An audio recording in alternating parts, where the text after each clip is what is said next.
আসসালামু আলাইকুম। আজকের ভিডিওতে আমি পেনাল কোডের সেকশন 53A থেকে আলোচনা করব। সেকশন 53A তে বলা হয়েছে যে যদি কোনো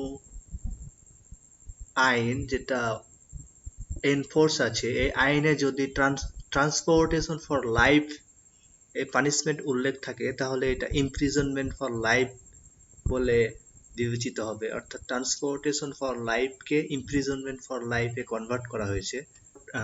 ট্রান্সপোর্টেশন ফর লাইফ না হয়ে যদি এটা কোনো সার্টেন পিরিয়ড বা শর্টার টাইমের জন্য হয়, তাহলে এটা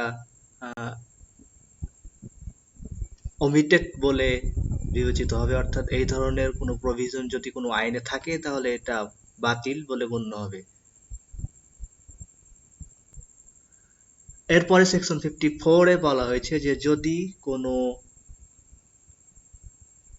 অফেন্ডারের পানিশমেন্ট ডেথ পেনাল্টি ডিক্লেয়ার করা হয়, তাহলে গভর্নমেন্ট অফেন্ডারের কনসেন্ট ছাড়াই চাইলে যে কোনো পানিশমেন্টে এটা কমিয়ে লঘু করে এটা অন্য কোনো পানিশমেন্টে কনভার্ট করতে পারে। সেকশন 53 তে যে পানিশমেন্টগুলো উল্লেখ রয়েছে এর যে কোনো একটিতে কনভার্ট করতে পারে। ওকে, এরপরে সেকশন হচ্ছে 55A। এখানে বলা হয়েছে যে সেকশন 54 এবং 55-এ যে গভর্নমেন্টের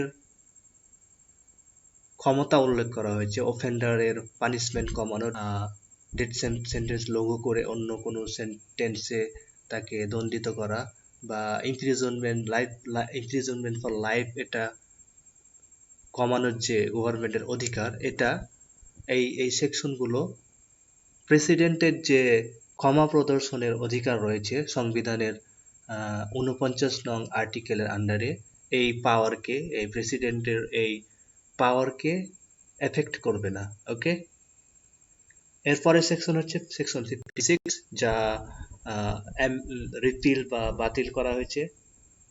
thanks for watching my video. Please don't forget to subscribe my channel. Thank you.